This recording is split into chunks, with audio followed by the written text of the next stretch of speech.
Bueno, se los leo rápidamente, pero nos vamos a olvidar rápido porque el enunciado era bastante largo. Lo bueno es que viene con un esquema. Nos dice la corriente 1, que se encuentra a 10 grados Celsius de temperatura de bulbo seco y 80% humedad relativa, se mezcla adiabáticamente con la corriente 2, que se encuentra a 32 grados Celsius de temperatura de bulbo seco y 27 grados Celsius de temperatura de bulbo húmedo. La corriente resultante de esta mezcla experimenta luego un calentamiento con una resistencia eléctrica.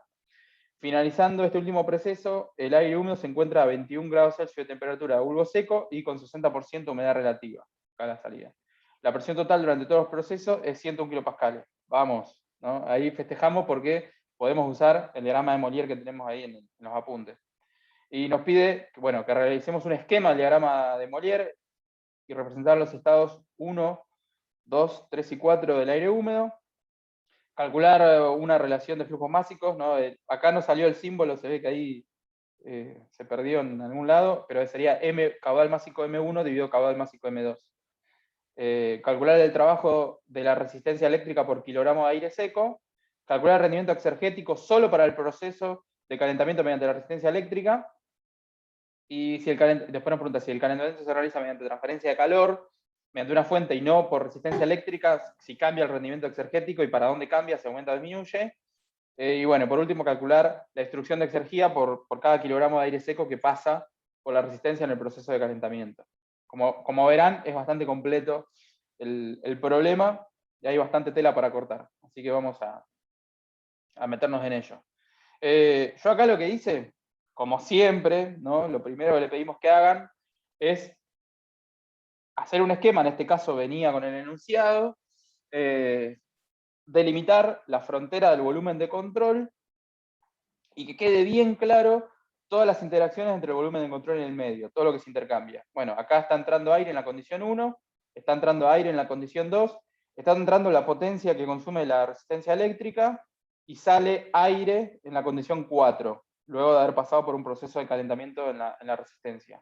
Lo primero que nos pide es hacer un esquema del diagrama de Molière y representar todos los estados relevantes, el 1, el 2, el 3 y el 4.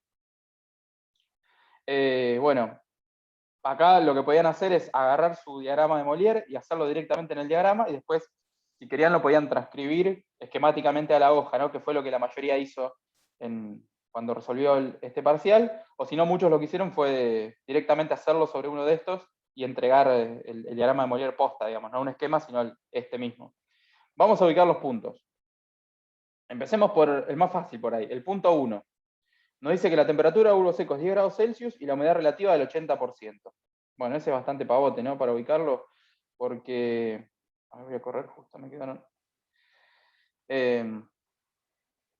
la temperatura de bulbo seco es 10 grados Celsius. O sea que el punto 1 está en algún lugar de esta isoterma, ¿no? Porque la temperatura, todos los puntos de esta línea que yo marqué, su temperatura de bulbo seco es 10 grados Celsius. Y la humedad relativa es del 80%. Entonces buscaré la línea de isofí de 0,8, que es esta, y acá se cortan. Bueno, este punto cumple las dos cosas. Su temperatura es 10 grados y su humedad relativa es el 80%. Ahí ubicamos el estado 1. Easy, ¿no? Cualquier cosa que no se entienda, por favor, me lo comentan. Vamos con el 2. Acá está un poco más complicada la cuestión. ¿Cómo se hace esto? Bueno, la temperatura de bulbo seco del punto 2 es 32.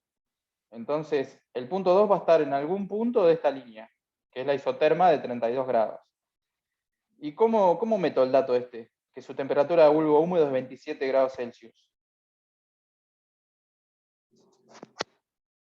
Tenés que marcar la isoterma de 27 grados hasta la línea donde condensa y subir. Excelente. ¿Y subo de qué forma? Recto hasta tocar la isoterma de Isentálpicamente. 32. Muy bien. No, por la isentálpica, ¿no es? Excelente, excelente. Bueno, pero es recto igual, ¿o no? Sí, recto es recto, exactamente. Claro. Sí. No estuve tan lejos. No, bueno. Impecable, impecable. Lo voy a dibujar un poco mejor porque me quedó como más corrido para allá. Pero muy bien, ese es el procedimiento. Vienen por acá, 27 grados de temperatura de bulbo húmedo, y creo que va a ser más o menos por acá. Y bueno, por ahí, qué sé yo. Y subimos por una isotérmica. Donde se cruzan estos dos, ahí tenemos nuestro estado 2. Genial. Bueno, ahora hay que ubicar el punto 3, o el 4 mejor. El 4, vamos con el 4 que tenemos toda la información. El 4 nos dice temperatura de bulbo seco 21, así que va a estar en algún punto de esta isoterma. Y humedad relativa 60%. 60% acá más o menos, ¿no? Es este. Estén atentos y atentas que yo suelo mandármela.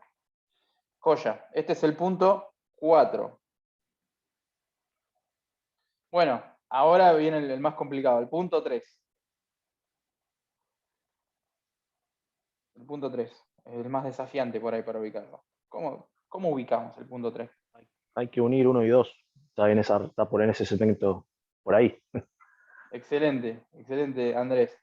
Andrés lo que nos dice es, seguramente el punto 3 pertenece al segmento de recta que une el punto 1 del punto 2.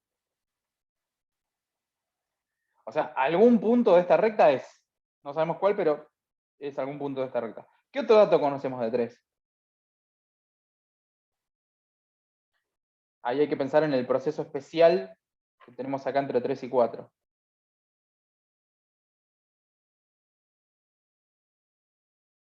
¿Puedo mencionar una cosa, Pico? Fíjense que si bien acá creo que hice una pregunta y salí hablando, ¿no? Siempre que me responda. Pero Te fíjense tiraste que al hay centro y mucha fuiste a cabecear. teoría atrás de todo esto, que ahora donde va a hablar Fede. Sí, o sea, requiere que ustedes tengan un conocimiento teórico de los procesos de aire húmedo para poder marcarlo en el diagrama, que es totalmente práctico. Perdón, Pico, ahora sí. No, por favor.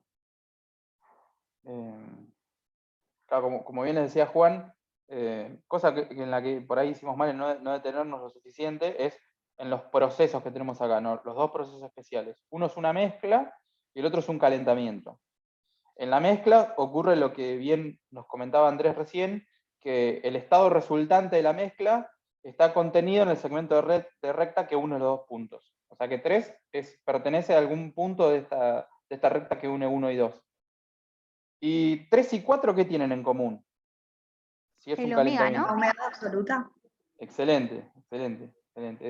Es el omega, la humedad absoluta. Entonces, bajamos de 4 por una línea de humedad absoluta constante y joya, ahí donde se cruzan esas dos, tenemos ubicado el punto 3. Elegí los peores colores, creo, para hacer la... de hecho, lo que podemos hacer ahora, una vez, porque todas esas líneas fueron auxiliares, digamos, ¿no? Los procesos acá van a ser el proceso de mezcla, que lo representamos con esta recta, y el proceso de calentamiento, que va para arriba, va acá, ¿no?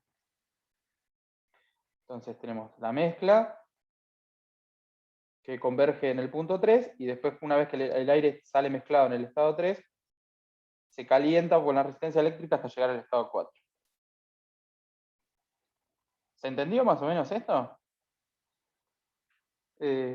Pasa mucho esta cuestión, que, por ejemplo, tienen que conocer el estado de la sustancia en algún punto y tienen que traer el dato que falta del proceso que tiene al lado, ¿no? Acá de 3 supimos humedad absoluta porque el proceso que tiene a continuación es un calentamiento a omega constante. Como conocíamos el omega 4, bueno, nos trajimos ese dato, dijimos que omega 3 era igual a omega 4. O sea, todo eso lo hicimos gráficamente al unir esto con una línea vertical. ¿Vamos bien? ¿Seguimos? Sí. Vale, genial, gracias. Ahí ya tenemos resuelto la consigna 1. Vamos con la consigna 2. Voy a borrar esto. Lo perdí. Borrar todos los dibujos. Bueno. Ay, ¿para qué borré todo, no? Pero bueno, porque ahí hay una forma rápida de hacer la consigna 2. No importa, ahora la comentamos. Nos dice, calcule la relación entre los flujos másicos de ambas corrientes de entrada. En realidad lo que nos pide, porque acá nos salió el símbolo, es m.1 dividido m.2.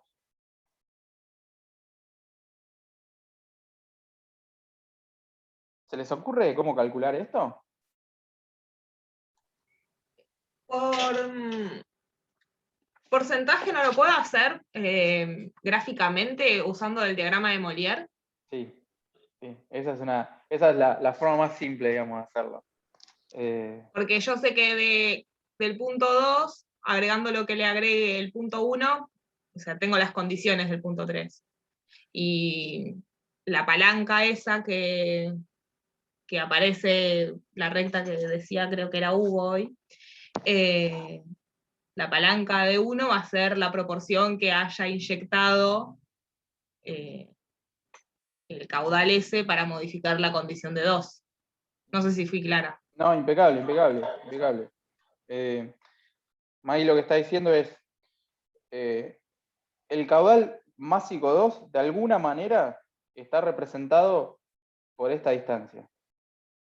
Yo no estarías eligiendo muy bien los colores.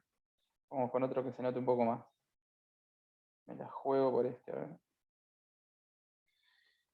El caudal másico 2 está representado por esta distancia. Me parece que sería mejor el anterior. Y el caudal másico 1 está representado por esta distancia.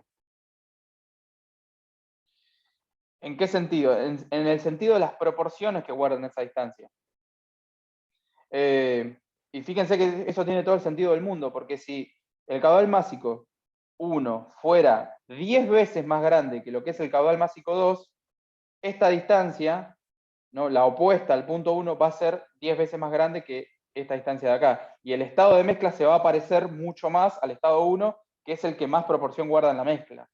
¿Se entiende? Esa es justamente la regla de la palanca. Entonces, si este segmento de recta representa de alguna manera el caudal másico 1 y este el caudal másico 2, uno podría hacer este segmento dividido este segmento y nos daría la misma proporción.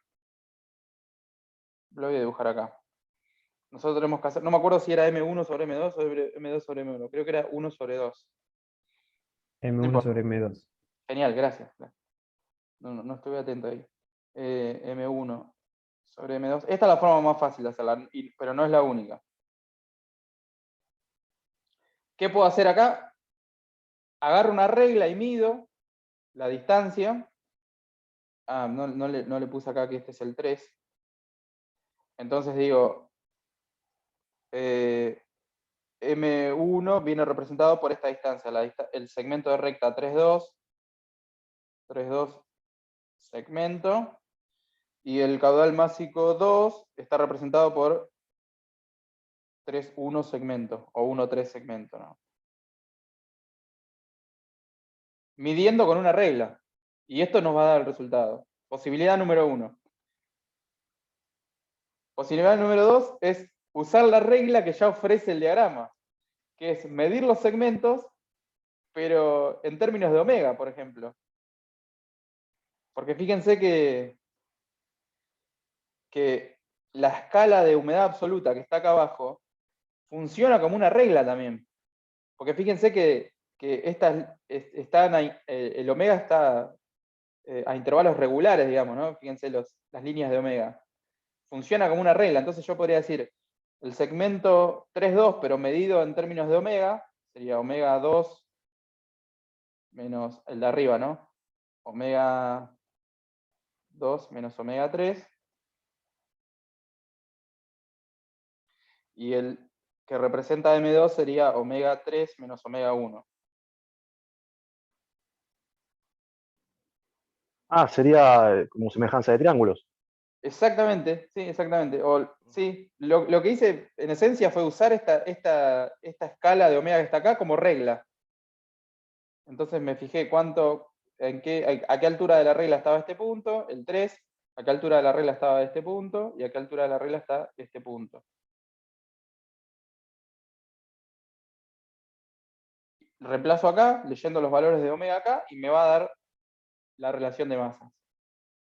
¿Eso no funciona cuando está en horizontal nomás, la recta? Vos decís que habría un problema del hecho de que esto no, hay un cierto que- ángulo, digamos.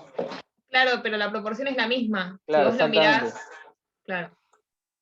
Ah, el valor que estamos Y buscando. son dos triángulos que comparten el mismo ángulo, por eso son Claro. semejantes. Entonces, 2, 3 dividido 3, 1 es lo mismo que la diferencia de omegas entre 2 y 3 y la diferencia de omegas entre 1 y 3. Excelente, excelente. No Listo. se podría explicar mejor que de esa forma, creo. Excelente. Acá no pasa nada porque como es justamente una escala lineal, la proporción se mantiene, digamos. Esa sería la posibilidad. Posibilidad 3, y creo que hay más. Bueno, podrían hacer lo mismo, pero utilizar la escala de temperatura como regla. No la vamos a poner porque es lo mismo, pero leyendo los valores para el otro lado, ¿no? Otra posibilidad, la más fácil es la de medir, creo que estamos todos de acuerdo en eso, me parece. Es hacer un balance de masa para el componente agua. Haciendo un balance de masa en la cámara de mezcla para el componente agua. Es decir, que toda el agua que entra tiene que ser igual a toda el agua que sale de la cámara de mezcla. Y el agua que entra a la cámara de mezcla es la que entra con 1, es caudal másico 1 por omega 1. Este es el camino largo, digamos, el analítico. Lo bueno de este camino es que lo pueden hacer incluso si no tienen el diagrama. Entra también caudal másico 2 por omega 2, y toda el agua que sale por 3, ¿no? Como M3 por omega 3. Pero yo en realidad lo que necesito es M1 sobre M2. Entonces permítanme esto escribirlo. Acá, ¿se acuerdan que era caudal másico 3? Bueno, en vez de poner caudal másico 3, pongo caudal másico 1 más caudal másico 2. ¿No? Porque estamos de acuerdo que caudal másico 1 más caudal másico 2 es caudal másico 3. Y todo eso por omega 3. Balance de masa para el componente agua. Bueno, y ahora, ¿cómo hago para que aparezca M1 sobre M2 en esta ecuación?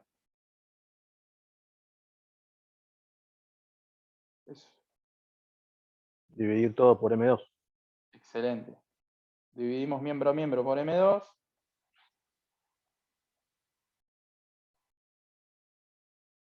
Bueno, acá lo puedo poner acá.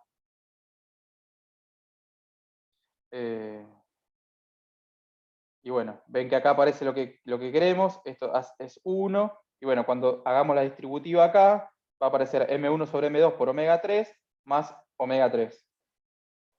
Y fíjense, cuando despejen M1 sobre M2, ¿qué les aparece? Y van a ver que llegamos a exactamente lo mismo que llegamos hoy utilizando este eje como regla. Llegamos a la misma ecuación, ¿no? Pero partiendo del balance de masa del componente agua. ¿Se entiende? ¿Ya lo ven que acá arribamos al resultado? Yo así le podemos meter ficha. Sí, Fede, se Sí, sí, se entiende. entiende. Excelente, excelente.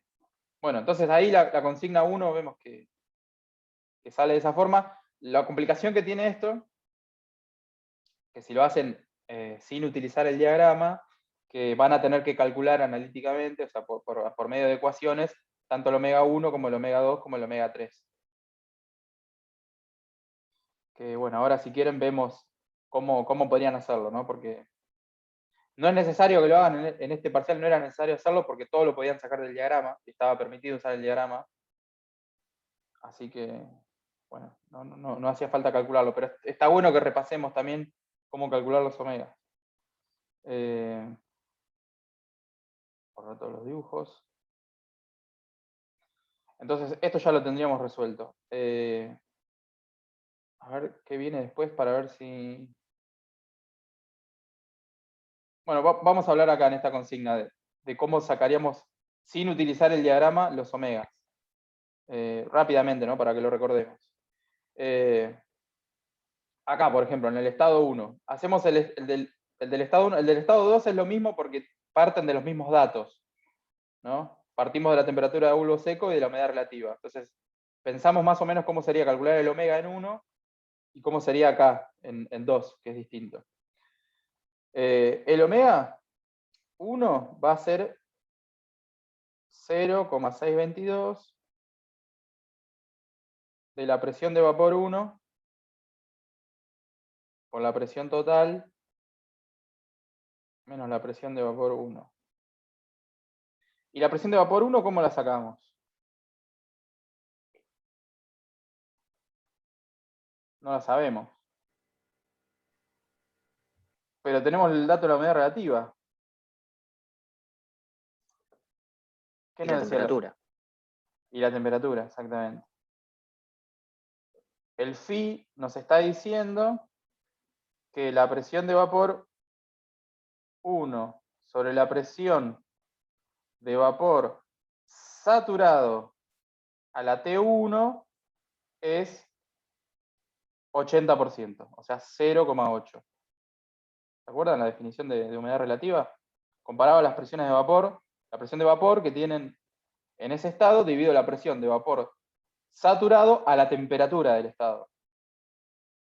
Y este de acá abajo, ¿de dónde sale? La presión de vapor saturado a 10 grados.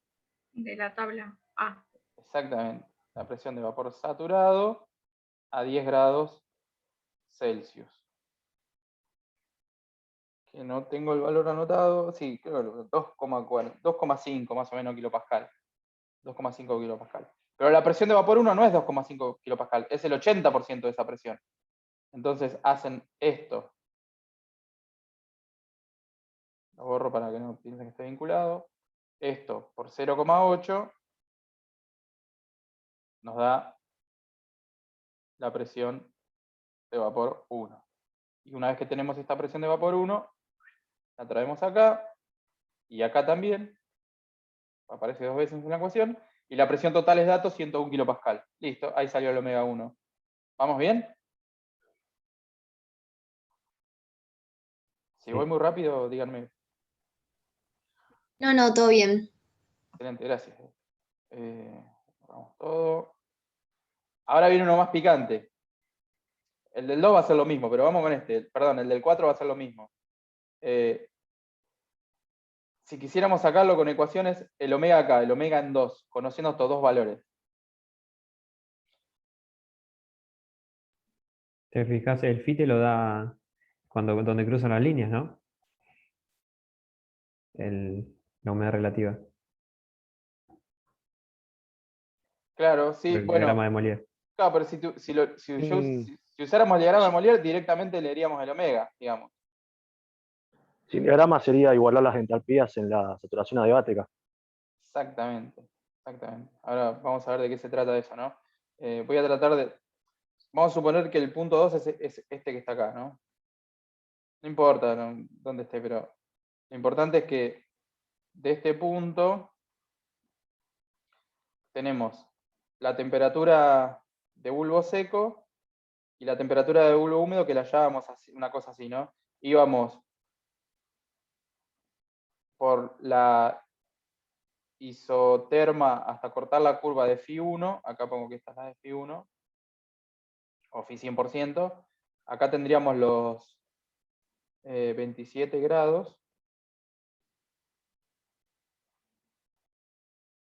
sin espacio, y acá arriba tendríamos los 32. Recuerden que no es un eje, sino es una cota de temperaturas, porque este diagrama es H en función de omega. Y bueno, en el diagrama sacar el omega era una soncera, bajar por acá y leerlo acá.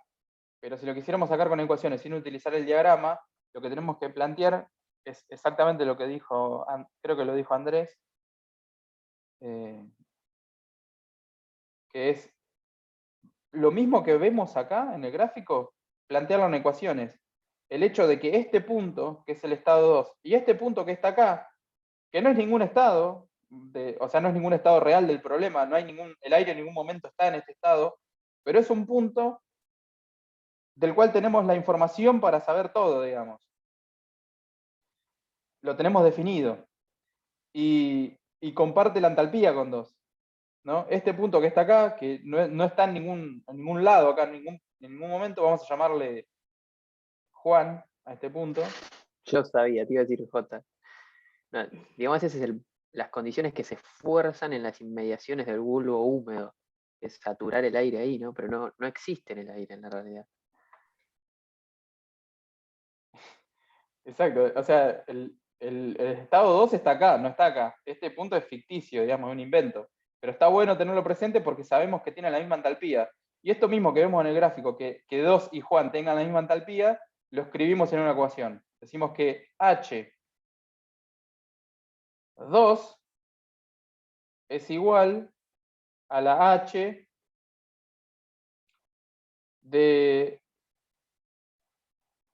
a la temperatura, vamos a ponerlo así, a la temperatura de bulbo húmedo saturado. O, más brevemente, la H de Juan, del punto Juan, ¿no? Porque sabemos que comparten la entalpía. Desarrollemos, o sea, esto es lo mismo que estamos diciendo en el diagrama, al unirlo por una isentálpica, pero en una ecuación. Decimos que las dos entalpías son iguales. ¿Y qué pasa si empezamos a desarrollar esto? ¿Cómo se desarrolla H2? Lo voy escribiendo acá. ¿A qué es igual H2? Uy, me rompí el El codo. CP del aire por la temperatura. CP del aire por la temperatura de bulbo seco. Del bulbo seco, sí. Excelente, de bulbo seco 2. Más el omega Ese lo voy a poner en rojo. El omega 2. por el calor latente, el R sub 0 sería. Excelente. Más el CP del vapor por la temperatura del bulbo seco. Excelente, Belén. Temperatura de bulbo seco 2. Joya. De acá conocemos todo, menos el omega 2, justamente que es lo que queremos averiguar, ¿no? ¿Y qué sabemos de cómo hacemos la entalpía de Juan, digamos ahí? ¿Cómo quedaría? El CP del aire por la temperatura del bulbo húmedo. Excelente, por la temperatura de bulbo húmedo 2. Más el omega de saturación que sacamos con el 0,622 por la presión de vapor de saturación, que la calculamos a 27 grados centígrados, sobre, y sería 101 menos esa presión de vapor de saturación, Excelente. multiplicado por el... Muy bien, Belén. Ahí ya tenemos toda la respuesta, porque fíjense, este sería el omega de este punto, digamos, el que va en esta ecuación, es el omega del punto Juan. Y el omega del punto Juan es el omega de saturación a la temperatura del punto Juan. Y la temperatura es 27, que es la temperatura de bulbo húmedo 2. Entonces, este es un omega de saturación a la temperatura de bulbo húmedo 2. Y un omega de saturación es 0,622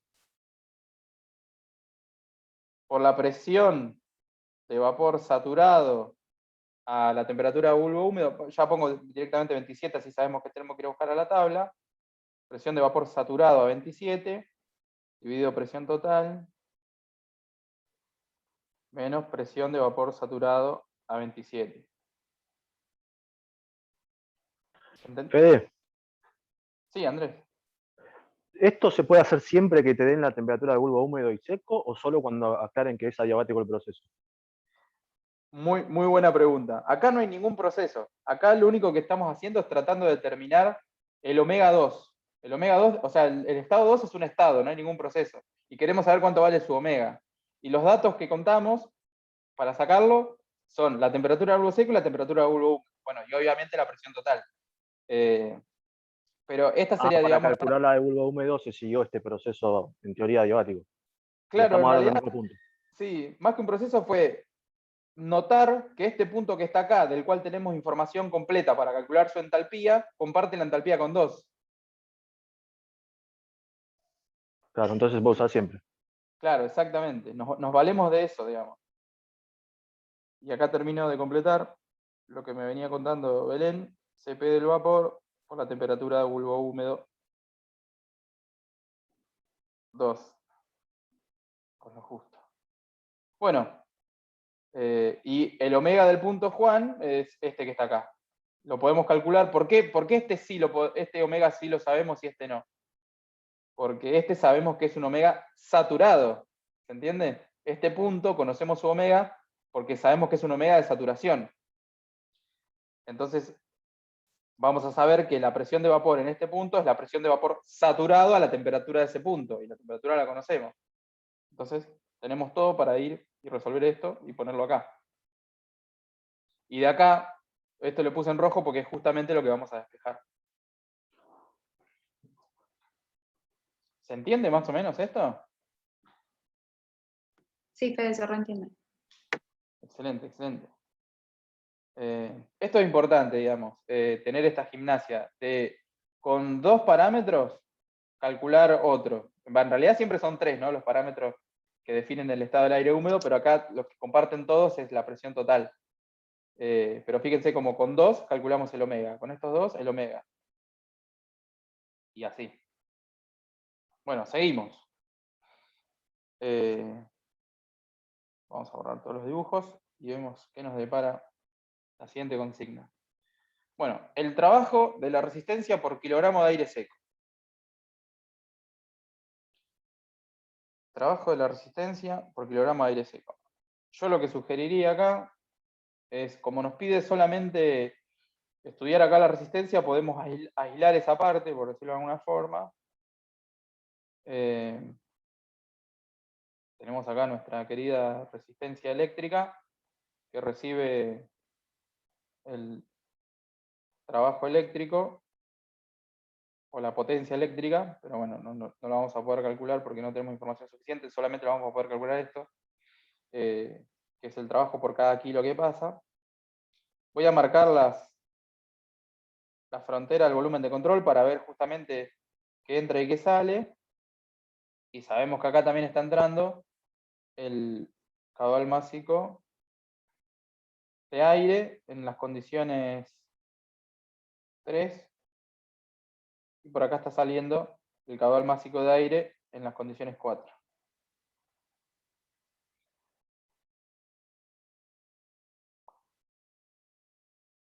¿Cómo nos queda el trabajo de la resistencia por cada kilogramo de aire seco que pasa?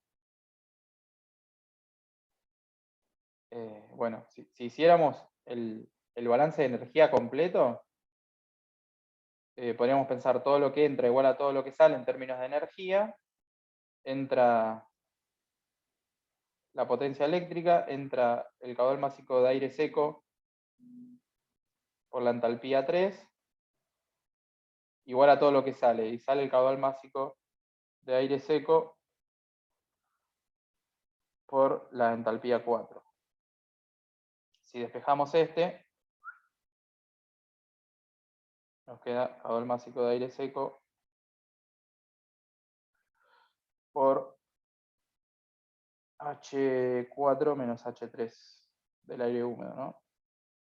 Pero fíjense que no tenemos información suficiente para averiguar esto, que es la potencia de la resistencia eléctrica, porque no conocemos los caudales másicos, no conocemos ni el 1 ni el 2. Lo único que sabemos es la proporción. Entonces, solución, pasar este dividiendo.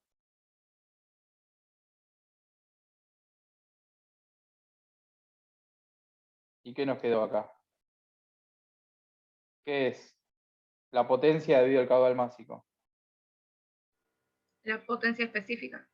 Exactamente, exactamente. O, dicho de otra forma, como dice la consigna, es el L minúscula. El trabajo de la resistencia por cada kilo que pasa. Bueno, esto lo escribo para que no quede tan, nos quedó medio lejos, lo escribo acá. H4 menos H3. Es decir, cada kilo de sustancia, de aire seco, que pase por la resistencia, el trabajo de la resistencia que entra es H4 menos H3. ¿Vamos bien?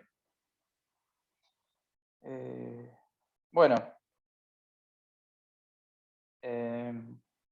Hay un camino largo y camino corto para resolver esto.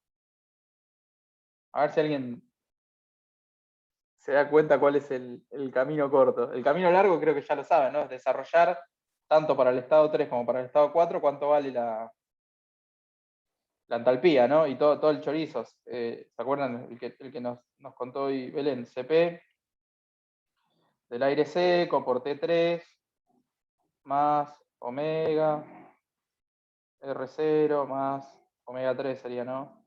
CP del vapor, T3 y tal, y lo mismo para 4. Lo mismo, pero donde dice 3, 4. Y después hacer la resta. Tenemos la información a esta altura para hacer todo, pero hay una forma que creo que puede llegar a ser un poquito más rápida, que es decir, que como el omega 3 y el omega 4 valen lo mismo, acá directamente le puedo llamar omega, no necesariamente lo tengo que nombrar 3 o 4, porque el 3 y el 4 valen lo mismo, le digo omega, y bueno, va a aparecer un término omega por R0 con signo más, y del H3 un omega por R0 con signo menos, que van a cancelar, y después el omega, me quedan otros dos términos con omega que lo puedo sacar factor común, y va a quedar una cosa así.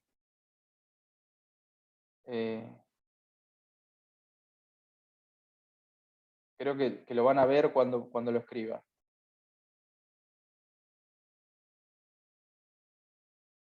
Lo voy a poner así, CP del aire húmedo. No, vamos a poner de la mezcla.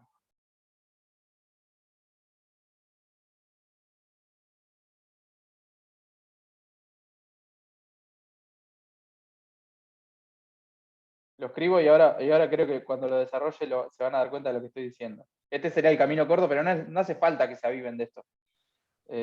Hubiera salido igual si hacían esto, lo que dijimos recién. CP del aire seco. CP, faltó la P del aire seco, más omega, que es constante. Esto lo podemos hacer sí, solo sí, es un proceso a omega constante, ¿no? Eso que quede claro. Más omega por CP del vapor. Todo esto sería el CP de la mezcla, le llamé yo, multiplicado por T4 menos T3.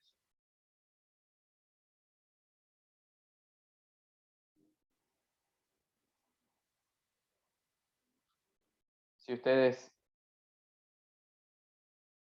todo esto que está acá vendría a ser este de acá.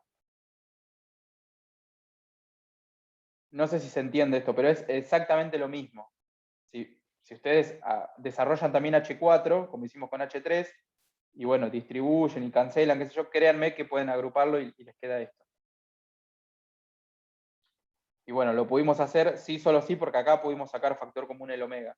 Porque este es un omega, no es ni omega 3 ni omega 4, le decimos omega porque no cambia entre 3 y 4. Pero bueno, no se asusten si no se entiende esto, porque si hacen el camino largo llegan igual.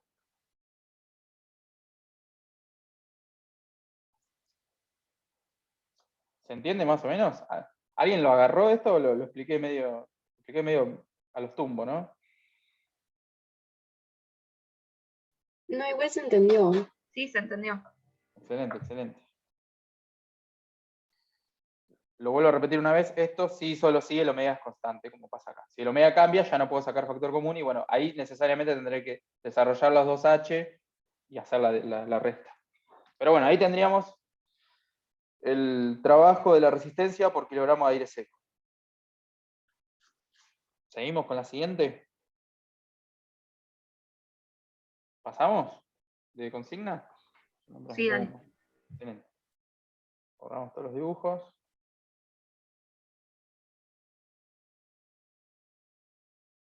Calcula lo que a ustedes más les gusta. Rendimiento exergético. Calcula el rendimiento exergético solo para el proceso de calentamiento mediante la resistencia eléctrica. Considera la temperatura del estado muerto como 10 grados Celsius. Bueno, solamente nos tenemos que enfocar nuevamente en el proceso de calentamiento.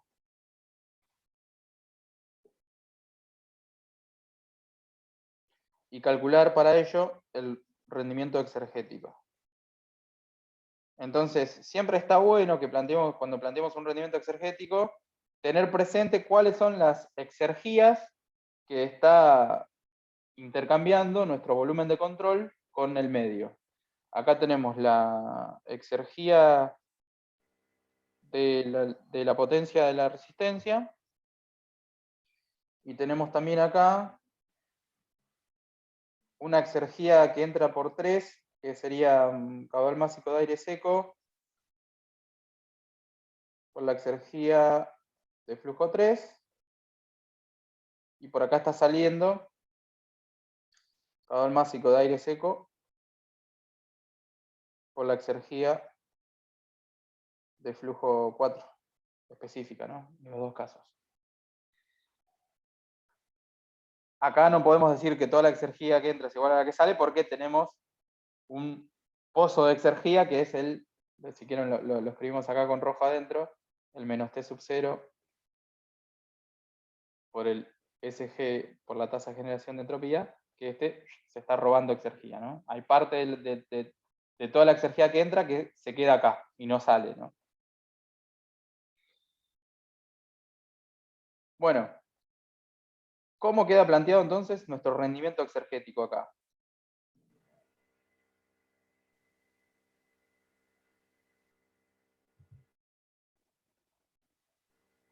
En el numerador va a ir la variación de exergía de flujos. Excelente, excelente. Y en el denominador de la exergía consumida va a ser la potencia. Excelente, excelente. ¿Se acuerdan que la potencia, habíamos dicho que la podemos escribir como caudal másico por el L minúscula, que ya lo teníamos calculado? O dicho de otra forma, era H4 menos H3, ¿digo bien? Sí.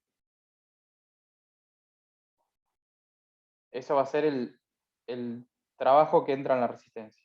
Lo vimos hace un rato, ¿no? Cuando hicimos el cálculo, justamente. Y arriba, aclaramos que esto es de aire seco, ¿no? Y arriba nos queda el caudal másico de aire seco por la exergía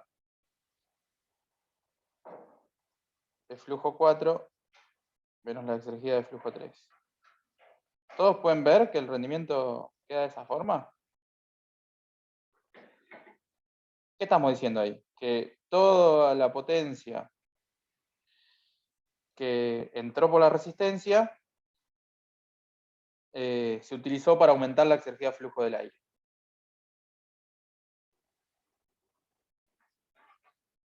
¿Se entiende esa parte? Ese es el corazón, digamos, del rendimiento exergético. Acá solo queda desarrollar un poco la ecuación, pero esta es la parte principal, digamos. De acá en adelante es acordarse de fórmulas nada más.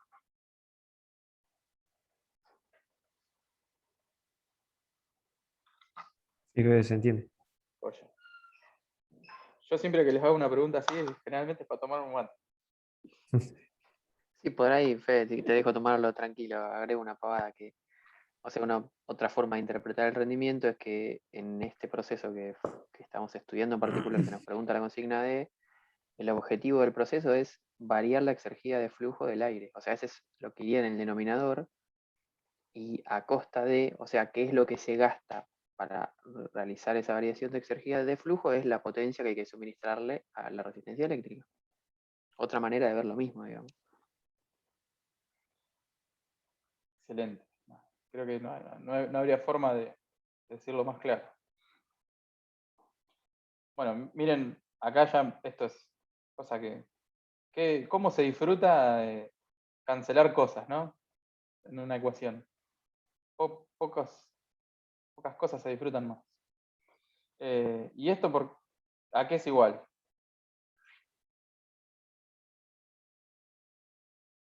Lo voy escribiendo, esto ya lo discutimos tanto en el día de hoy, ¿no? H4 menos H3. Menos T0 Excelente. por S4 menos S3.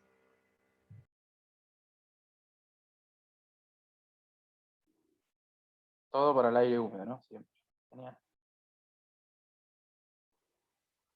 Bien, varias cosas ya a esta altura las tenemos calculadas. Si hubiéramos hecho Fede, numéricamente. perdón. Sí, Dijiste todo para el aire húmedo. sí. ¿No era para el aire seco? No, o sea, está multiplicado por caudal de aire seco porque todos estos valores específicos, las entalpías específicas y las entropías específicas, son por kilogramo de aire seco, pero para el aire húmedo, digamos. ¿Por qué se hace eso? ¿Por qué están divididos solamente por el caudal, por la masa de aire seco y no por la masa total? Porque la masa de agua tiene la Varía. costumbre, digamos, por decirlo de alguna forma, de a veces abandonar la mezcla o a veces incorporarse más a la mezcla. Claro. Entonces, y hay muchos procesos donde la masa de aire es invariante. Por más que uno seque el aire o le agregue humedad, la masa de aire seco es invariante. Entonces es mucho más cómodo hacer todo específico a la masa de aire seco. Pero Listo. Gracias. cuando desarrollamos esto es para el aire húmedo, digamos. Contempla no solo el aire seco, sino la humedad. Bueno, tanto el H4 como el H3 fue lo que discutimos en la consigna anterior, así que a esta altura ya lo tendríamos. Bueno, el T0 nos da como dato importante pasarlo a escala absoluta, ¿no? Estos serían 283 Kelvin. Y ahora sí, acá es donde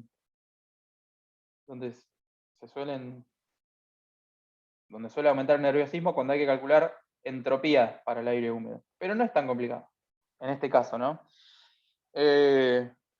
Bueno, de vuelta, camino largo y camino corto, como siempre. Camino largo, desarrollar tanto para el estado 4 como para el estado 3 el valor puntual de la entropía para el aire húmedo y restarlo. Camino corto, no sé si voy a hacer al revés que en el caso anterior. Vamos a hablar primero del camino corto. Porque, por ejemplo, S4, que es un S4, acá claro, ¿no? Voy a aclarar para que no quede confusión. Es un S4 para el aire húmedo, es el S para el aire seco más omega 4, ¿no? Para el aire seco en el estado 4 más omega 4, S para el vapor en 4.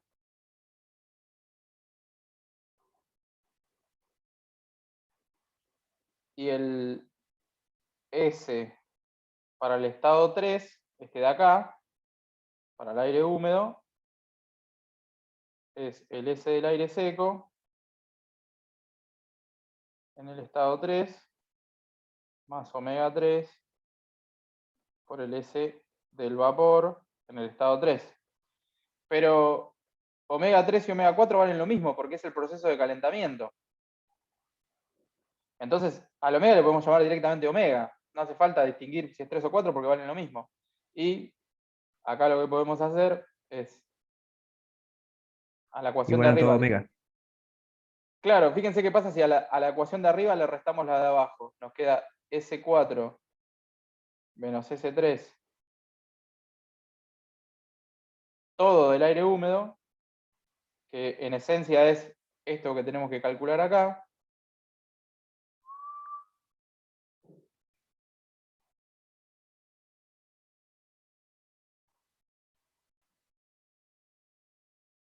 ¿Y qué nos queda en el otro lado? Este menos este es ese, vamos a escribirlo así. Yo sé que esto puede traer confusión, pero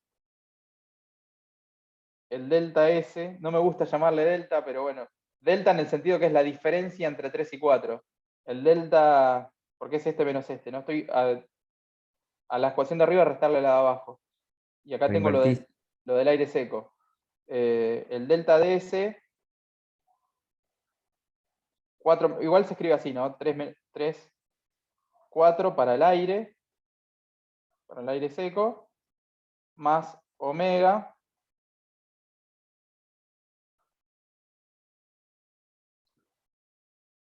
bueno, acá puedo poner, bueno, si le voy a escribir.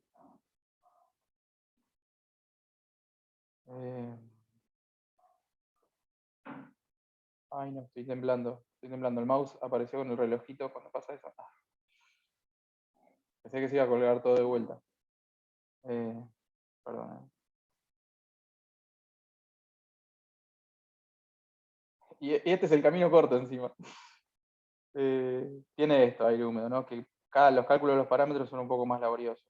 Ah, ahí estaba haciendo cualquiera. Esto es para el agua solamente. Vamos a llamarle para el vapor. Bueno.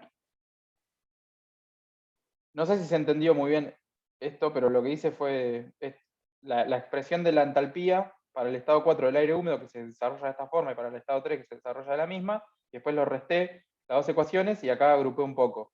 Y nos quedó un delta S del aire en un proceso a presión constante, el proceso 3-4 es a presión constante. Entonces esto nos va a quedar como un... ¿Cómo nos queda esto? Un menos R.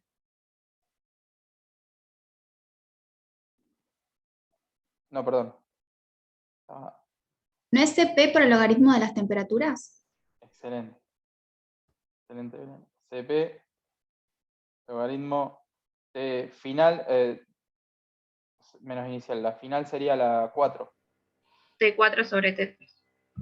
T4 sobre T3, exactamente. Esto sería CP del aire seco. ¿Y este de acá? ¿Cómo queda? Lo mismo, pero el CP del vapor. Impecable, excelente. CP del vapor, logaritmo natural, T4 menos sobre T3. Excelente, excelente. Otra posibilidad hubiera sido ir a la tabla de agua y sacar esto de la tabla de agua, conociendo la presión de vapor y la temperatura, en el estado 3 y el 4, un poco más laborioso porque tendríamos que calcular las presiones de vapor, pero lo podríamos haber hecho, íbamos a la tabla y van a ver que se ajusta bastante esta ecuación, da prácticamente lo mismo.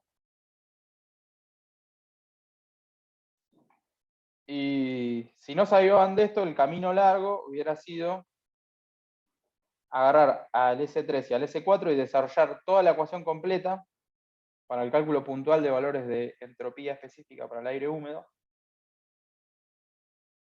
Si quieren la escribimos rápidamente acá la ecuación. La hacemos para 3, por ejemplo, después saben que para 4 es lo mismo, ¿no? El S3 puntual del aire húmedo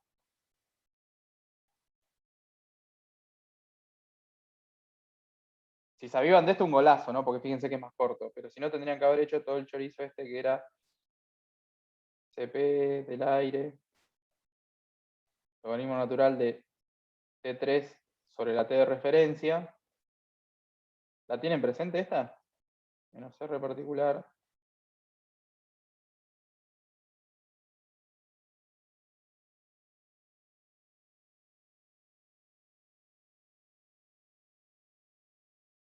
Bueno, todo esto sería justamente el S del aire más omega 3. Perdón, Fede, ahí no es menos R particular logaritmo de presión. Muy bien, Ailén, excelente. Presión del aire. Muy Sobre bien. presión del aire de referencia era. Excelente. Presión solamente del aire en el estado 3 sobre presión de referencia para el aire más omega 3 y acá aparecía R0 más perdón, R0 sobre T de referencia. R0 sobre T de referencia. Exactamente. CP del aire. Ya me estoy... Del vapor. Ah, qué grande Ailén, la verdad. ¿Qué sería esta clase sin tus comentarios? CP del vapor, logaritmo de las temperaturas. Me está por explotar la mano ya. Sobre la T de referencia. Igual la escribo para mostrar que era básicamente el camino largo, ¿no? Menos R particular, logaritmo natural de la presión para el vapor 3, no me va a entrar, sobre la presión, me quedó muy desprolijo, perdonen. Alguien ya... Me debe estar insultando a esta altura, con toda justificación encima. Presión del vapor en 3 dividido la presión de referencia para el vapor. Bueno, por suerte, en este caso no era necesario hacer este chorizo, porque encima lo tienen que hacer 2 veces. Lo tienen que hacer para el estado 3, como lo pensamos acá, y hacerlo para el estado 4 y restarlo. Pero si hacen eso, créanme que llegan exactamente a lo mismo que hicimos acá, pensando un poquito nada más. Fede, Sí, la T de Ale. referencia, la T de referencia y la P de referencia, ¿a qué se refiere? Sí, bueno, esto yo les diría que el cálculo de entropía en el aire húmedo es casi una teórica en sí, digamos, todo lo que hay que contarles, ¿no? Para saber de dónde viene esto. Básicamente se elige un estado para el cual la entropía del aire húmedo vale 0, ¿no? Y en el aire húmedo tenemos 2 sustancias que aportan a la entropía, al valor de entropía. Entonces tenemos que especificar cuándo va a valer 0 la entropía del vapor, y cuándo, o del agua mejor dicho, y cuándo va a valer 0 la entropía del aire. Entonces, lo que nosotros dijimos es, como el estado de referencia es arbitrario, uno elige cualquier estado y a ese estado le dice, bueno, yo en este estado, en estas condiciones, la entropía vale 0, ¿por qué no elegimos para el caso del agua el mismo estado de referencia que usa la tabla de agua? ¿Y en qué estado vale 0 la entropía del agua en sus tablas? No sé si lo fueron a chequear alguna vez. ¿En 0 Kelvin? No, usan otro estado de referencia. Usan, Punto triple, ¿no? claro, la fase líquida al punto triple. Y el punto triple está a una presión, vamos a usar como es la P de referencia, la presión del punto triple es 0,61 kilopascal.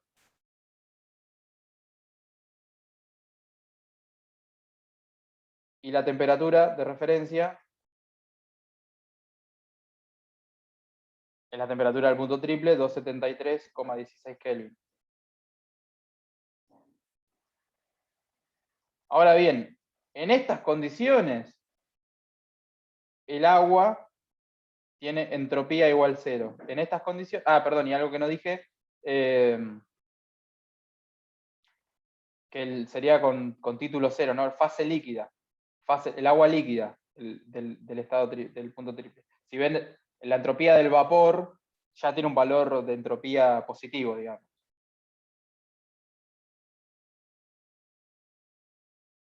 Pero el aire es otra sustancia, y el aire hay que asignarle, decir, bueno, ¿y el aire en qué estado tiene que estar para que su entropía valga 0?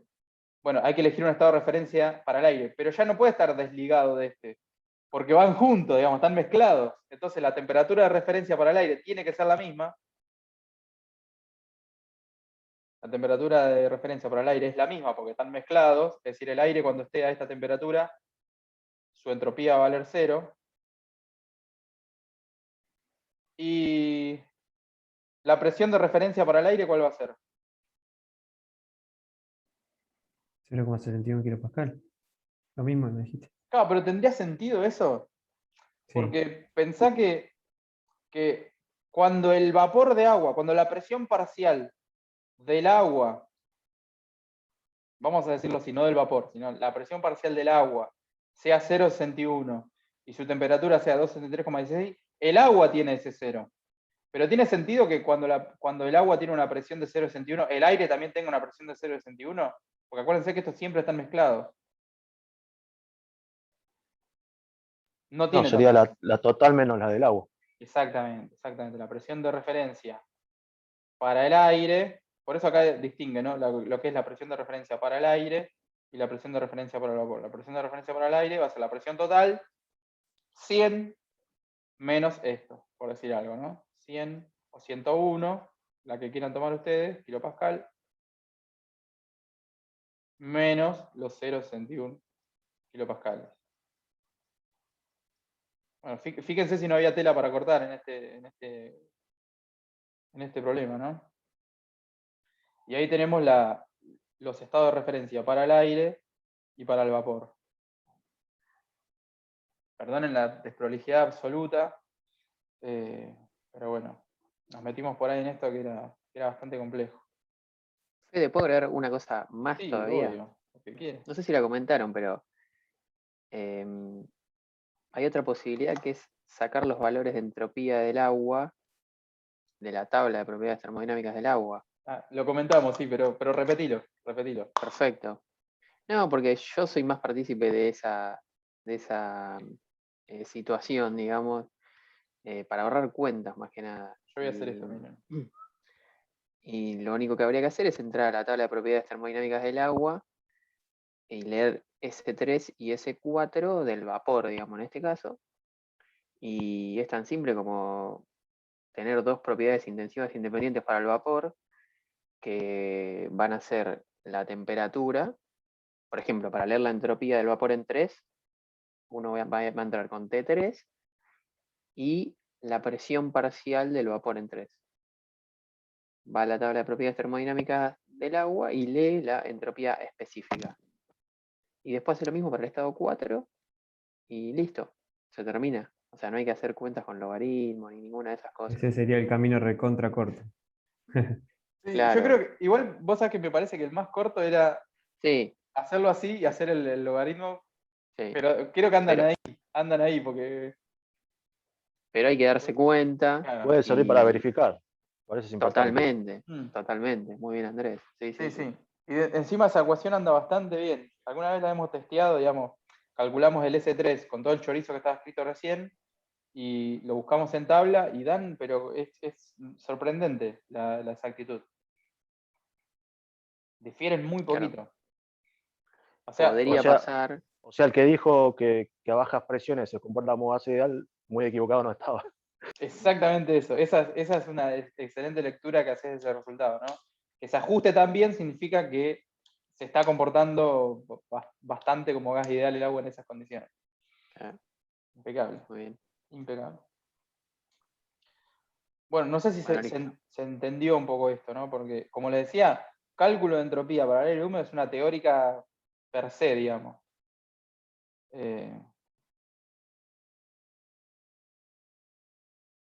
¿Se entiende? ¿O hace falta que hablemos un poco más de esto? Lo que ustedes digan. A mí se entiende. Sí. Excelente, excelente. Porque creemos que esto es importante. Yo les pido disculpas por la prolijidad que no me caracteriza, incluso en las mejores condiciones, imagínense escribiendo con el mouse, ¿no? Así que bueno, les pido perdón. Bueno, ahí tendríamos el numerador de nuestro rendimiento, haciendo la diferencia de entropía para el aire húmedo. Y bueno, calculamos el valor numérico, que creo que daba una cosa paupérrima en este caso. Yo hice los números así medio rápido hoy, me dio 1,77% de rendimiento. Muy bajo. Y es más o menos lo que daba, ¿no? con estos datos.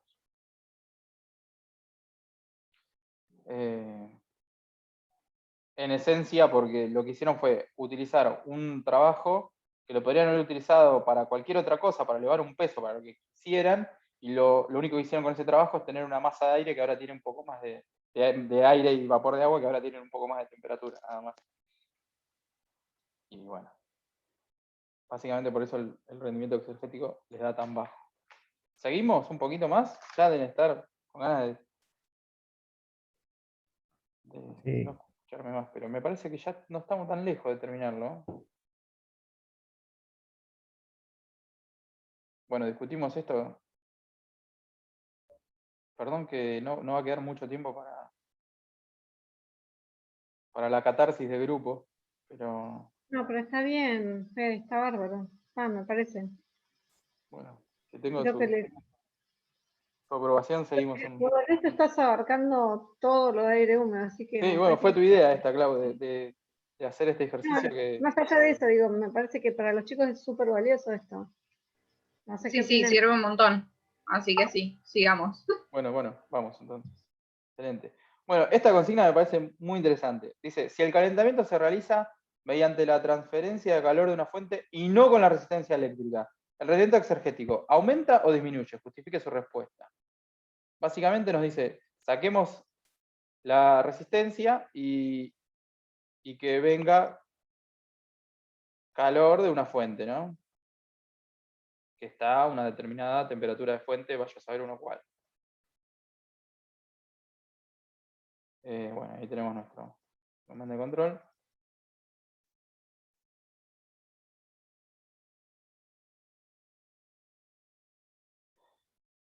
¿Cambia el rendimiento? ¿Aumenta? ¿Disminuye? Vayan pensándolo para ir tirando una respuesta.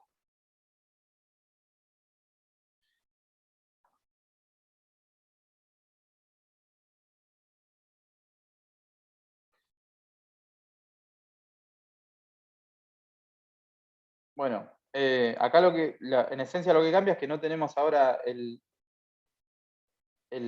calor entrando, sino que, perdón, no tenemos el trabajo, la potencia de la resistencia entrando en nuestro volumen de control, sino que en términos de exergía, lo que entra es la exergía que acompaña un flujo de calor.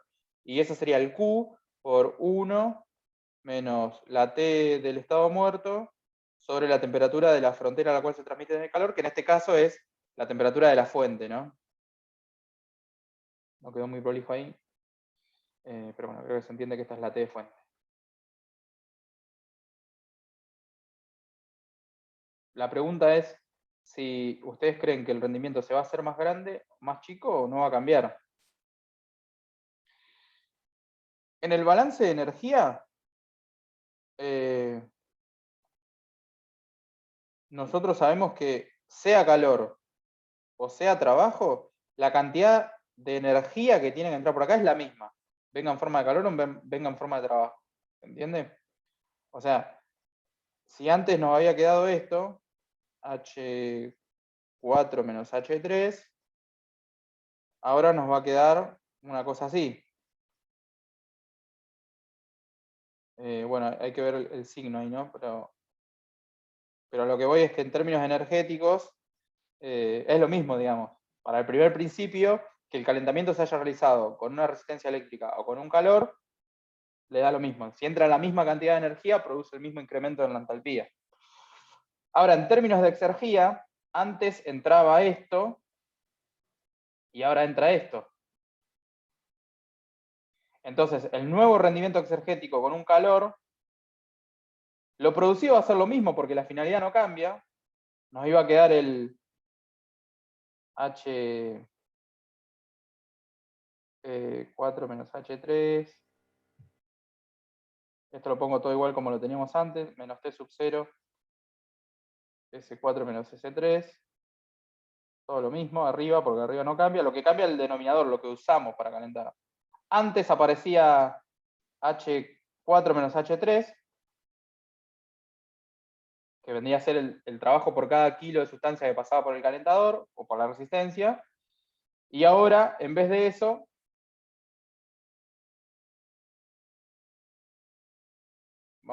nosotros en algún momento lo habíamos puesto completo, que era, perdonen, creo que se va a entender mejor si lo ponemos así. Ya van a entender lo que estoy haciendo.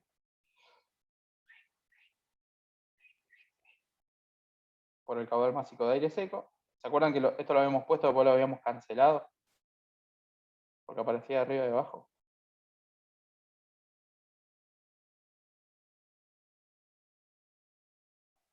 ¿Alguien ya se dio cuenta si el rendimiento aumenta, disminuye, se mantiene? Puede ser que ¿Así? aumente. Sí, aumenta. Aumenta. Muy bien, muy bien. ¿Alguien vota porque disminuye? Bueno, no. Creo que ya dimos a entender que sí, que aumenta, ¿no? Porque fíjense, todo esto es el L punto. Pero ahora con la nueva situación, acá en vez de meter el L punto, tenemos que meter esto, que está acá. Y todo esto, ¿es más grande o más chico que el L punto? Más chico. Más chico. ¿Por qué más chico? Porque la temperatura de fuente va a ser mayor a la temperatura del estado muerto, entonces ese paréntesis te va a quedar algo menor a 1. Excelente. Y bueno, y como el Q es lo mismo que L, como decir, estás multiplicando el valor de L por algo menor a 1. Impecable, impecable, impecable. Exactamente así. El primer principio nos dice que, bueno, hacelo con un calor o hacelo con una resistencia, la cantidad de energía es la misma, pero en términos de exergía, L punto es más grande que Q multiplicado por un número menor que 1, ¿no? Que en este caso es el 1 menos T sub 0 sobre T de fuente. Y si en el denominador ponemos algo más chico, lo borro acá, si en el denominador ponemos algo más chico, el rendimiento aumenta. Lo cual tiene todo el sentido del mundo. Porque fíjense que en términos de energía era lo mismo hacerlo con calor o hacerlo con trabajo, pero fue más eficiente hacerlo con calor. Es como si ustedes tienen una deuda y su acreedor les dice, bueno, pagámela en pesos o pagámela en dólares, la misma cantidad, yo te los tomo por igual. ¿Ustedes en qué se la pagan? ¿En dólares o en pesos? Se la pagan en pesos, ¿no? En pesos. Dame 100 de lo que tenga, sean dólares o pesos. Bueno, le pagan acá es lo mismo. En términos de energía, así sea calor o trabajo, es lo mismo, pero en términos de exergía, el trabajo es más valioso. ¿Se entiende? Entonces, si el proceso le aceptó algo más barato, es más eficiente para ustedes que tuvieron que poner el trabajo o el calor. ¿Se entiende esta idea? De alguna manera, como el segundo principio mide la calidad de la energía y no solo la cantidad, como ustedes lograron lo mismo, pero utilizando una energía de menor calidad, la eficiencia, desde el punto de vista del segundo principio, tiene que aumentar. Porque lograron lo mismo, pero con un recurso menos valioso.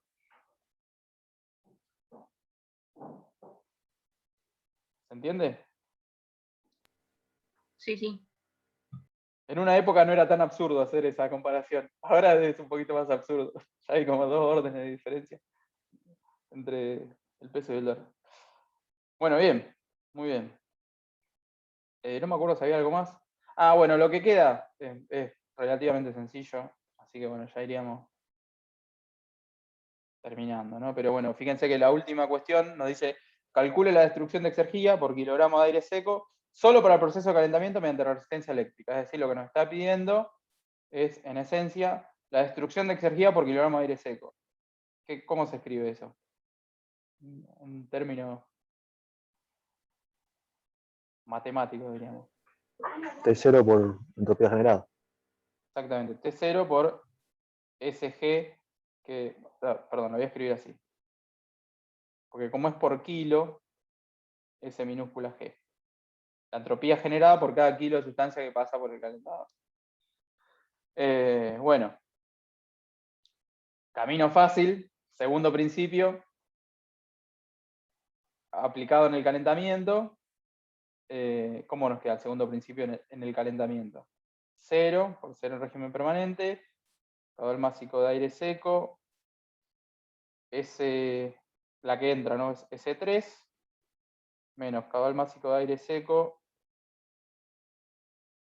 la que sale es S4, calor, no, porque estamos con la resistencia, no hay un Q sobre T acá, más directamente el SG. Perdón. Me lo estaba mandando. Acá como lo multiplico por caudal másico, acá sería el SG así.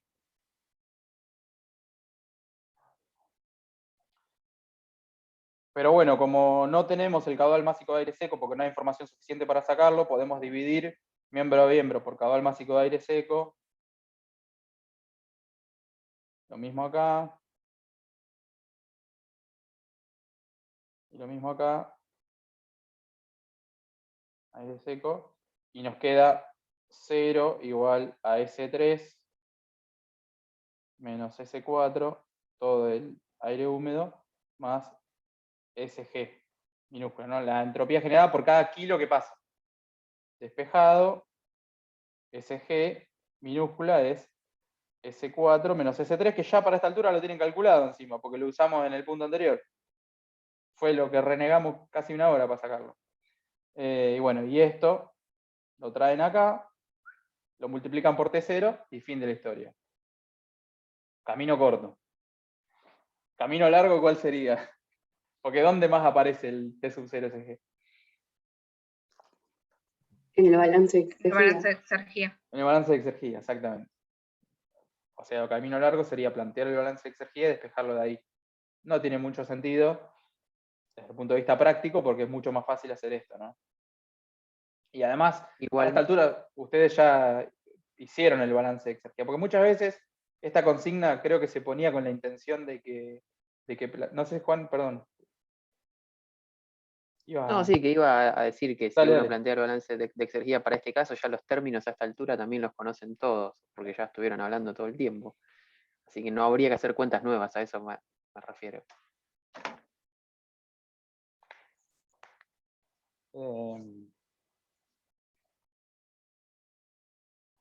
Bueno, ahí se terminó. ¿Se entendió esta parte?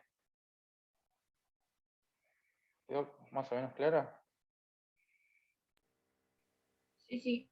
Bueno, genial.